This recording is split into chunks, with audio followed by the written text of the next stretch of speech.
As the holidays approach, you are likely thinking about how to compensate your team, give them a nice end of year holiday bonus of some kind. Yeah, I know for a lot of people, this is a stressful process because you're trying to figure out what can I actually afford to do in a way that's going to make them feel valued and that's actually going to be something that is helpful to them and is an amount that you think reflects what their value is to you and the company. I'm going to guide you through how to come up with this process, this structure, and then how can you save and create a system in a way that you have the money already set aside and it's no longer a stress or a strain on your business. My name is Craig, and I'm the owner of Dacey Financial Coaching. Our team is on a mission to make your therapy practice permanently profitable. If you own a solo or group practice, we're here to help you build a business that creates more time, makes more money, and serves more people. This is the Therapy Business Podcast. Usually as we step into the fourth quarter of the year, conversations start coming up with our clients regarding bonuses for their team. In fact, a lot of times when we are onboarding a new client, we're going through goals. One of the things they really want to have in place is a bonus structure, a bonus system for their employees so that they can regularly reward them for the growth of the business and bring them in on that. The holidays is one of the biggest. I mean, it's almost like gotten to a point where it's expected from team members that they're going to receive some kind of bonus. And if they don't, or if it's smaller than what they got last year, there's resentment, there's frustration, and it can really hurt morale. Whether that's right or wrong, that's kind of the reality we live in. And so having a system, having a plan in place to do this is really, really important. Now, before I dig into that, first of all, I just want to say thank you for being a listener. If this is your first time here, I really recommend, or I ask that you subscribe to our podcast. I think this is something you'll find really valuable in growing your practice. And for those who are regular listeners, it genuinely means a ton to me and my team that you are just tuning in and following along and utilizing what we're talking about. The messages I receive from listeners, the people who have ended up becoming clients of ours as a result of this podcast, is just been amazing to see the changes that are happening for those who are able to implement it on their own or for those who actually need some extra help. If you can help us, the one thing we ask for in return is if you don't mind subscribing, leaving a review, sharing how much you enjoy the show. That's going to help us get in front of more practice owners and help give this podcast more legs so we can in turn help more people feel more financially stable and more in control of their finances. So thanks again for being a listener. Now let's dig into the holiday budget for bonuses. How can we set up a bonus structure? So there's a few key steps I want to talk to you about, and I'm going to approach this as here we are, it's coming up. So again, when I'm recording this, it's the beginning of Q4. So I'm recording this in early October. So we are thinking through coming up here in about 2 months is when those bonuses would go out. So we have to start going at this process really systematically. And I would say starting big picture and then bringing it down into a small actionable plan. So the first thing I want to start with is just, we got to decide how much we think each employee should get. Now, you can work this way. Instead of coming up with, I need this much money to divide out, I prefer to go about it as, how much would I like to give each person? How much do I think would be a welcome surprise? How much do I think would show them what their value is? Now, I know they're all invaluable and they all deserve way, way more than what we would probably be able to afford to give them. But in general, what do I think would be a really well-received reflection of the value they bring to the company?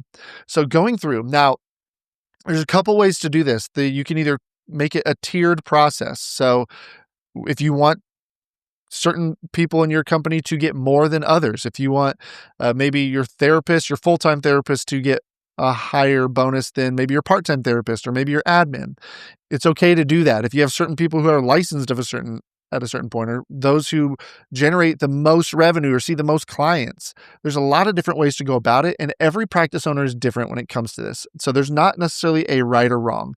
You could do that. You could do it based on just an even split, that everybody in our company gets a bonus of X dollars. So go sit down and figure out, that's probably step one is, do I want to give everybody the same amount? Do I feel like there's different levels? And kind of chunk those out. So decide, how do I want to break those apart? So again, some common ones are full-time therapists, part-time therapists, and then admin. So those three groups. How much would full-time get? How much would part-time, how much would the admin get? Another one we've seen is based on how much education they have in the sense of licenses and what services they provide. So if you feel like they are more valuable in that sense, then you could put those. Maybe they get more than the next tier. Maybe they get more than the ones who are still working on getting their license. All those elements come into play. So decide how you want to break that apart. If you are overwhelmed by the process already, then that's where I would say maybe just doing an even split is completely fine. We want to keep in mind that we are setting a baseline. Now, it should be understood and maybe articulated in a team meeting that what they received last year is never a litmus test for what they're going to receive this year. And so as we are paying this out, letting people know that, but also keeping in mind that if I'm going to, maybe you've felt guilty for not giving a big enough bonus over the past year. So you're like, I'm going to give them a huge bonus this year to make up for that. We had a good year and I just want to do that. That's setting the new line in the sand for them of what to expect next year. And so keeping all those pieces in mind of what's sustainable, what is a sustainable bonus structure, an amount that I can give them that I know next year I should be able to do the same thing. And the next year I should be able to do the same thing. That's what we want to do. Now, when it comes to if you feel like you want to really reward them more on the times where things are good, that's where a recurring or a regular profit sharing would be really beneficial. This is utilizing your profit bank account. So if you're putting money into a separate account nicknamed profit, at the end of every quarter, sharing some of that with your team. They know that fluctuates. I do this with my team. My team knows it's going to fluctuate. They pretty well know when things are tight, when business is down, and then when we are doing really, really well. So they know that it's going to be up and down. There's going to be times where that bonus is going to be less. There's going to be times where it's a lot more. There is not necessarily this thing that they're anchoring into or expecting it to be. And if it's less, then they're frustrated, disappointed, or feeling like I'm cheap. At least I hope they don't think that. It's based on our company's profit. If the company was profitable, they get a piece of that pie. If it wasn't as profitable, they get a smaller piece of that pie. A holiday bonus is going to be a lot different. This is going to, again, be expected. Sometimes families even put this into their holiday shopping budget. So they already have that in their brain of, I'm going to be receiving $500 bonus from my employer. So they're already putting that in their head. And then if in turn you come back and it's $250, that's where sometimes morale can go down. It's not owed to them, but at the same time, we want them to be happy. We want this bonus to be well received and not something that's a negative experience. So really outlining that. So sit down, list out your team members. If you're not going to do an even split across, making sure everyone gets the same amount, list out your team members and decide how much do I want to give them, and then write that total down. And that's going to be our target goal. So depending on when you're listening to this, you might have plenty of time to save for it. So, and really the amount of time you need to save is going to drastically lean on how much you need and how big your practice is. So let's just say you decide I need $5,000 to pay out my team's bonuses. Then what we want to do is we want to just open up a little account called holiday bonuses and figure out, do I want to set 1%? Do I want to set a chunk of cash over there every month, every couple weeks, that we're just going to slowly fill that fund up. So that way it's there come December 1st. That's our target goal is December 1st. We can pay out bonuses for that first payroll of December. So really thinking through what does that number need to be, and then saving systematically for it, maybe even year round. You could start January putting 1% into that account. And then if you hit 5,000, you can stop putting money into it. It's already funded. It's ready to go. And if you get to August and you're realizing we're not close to hitting the 5,000 in there, then maybe you up it to 2-3% just to get you there faster. So setting that goal and then systematically saving money over to the side. So again, we have that account. Now, another way to go about it is I was talking about the profit sharing with your profit account. Some people elect to use their profit in that fourth quarter to then help pay out bonuses or help fill in gaps if they don't have enough in their expenses or in that other account. So you can utilize your profit in a profit sharing way for that. The only time it doesn't work is if you're paying in profit sharing throughout the year, then, it's kind of here's your profit share / Christmas bonus. That said, you don't have to give them more on top. And so that's going to the profit sharing piece. If you're sharing profit every quarter, that doesn't mean you have to give a Christmas bonus. You can the profit share could be their end of year bonus. Or if you do, it can be a lot less because they're receiving bonuses throughout the year. And so you can really, instead of saying, I think they deserve $500, maybe it's $100 or $200, just a little extra cash for them to spend on holiday shopping, but knowing that they're also getting their profit distribution and all those pieces. So all these can come into factor. So not to overcomplicate it, but that's what I mean. If you're wanting to do the profit sharing, you can incorporate it that way. If profit sharing is beyond what you're wanting to even try and do right now, then having that account, saving for it, being ready to then pay out those bonuses is going to be huge.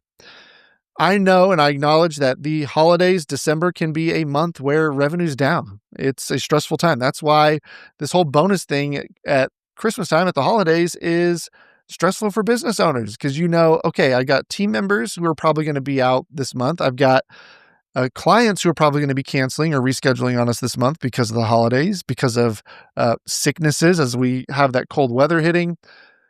So it can be stressful to think about this while also trying to muster up cash to pay out your team members those bonuses. Having that account set up, ready to go, so that when the stress comes of maybe a down month, you already have the money there. It's not going to be a factor into your operating expenses because it's set aside, it's ready to go.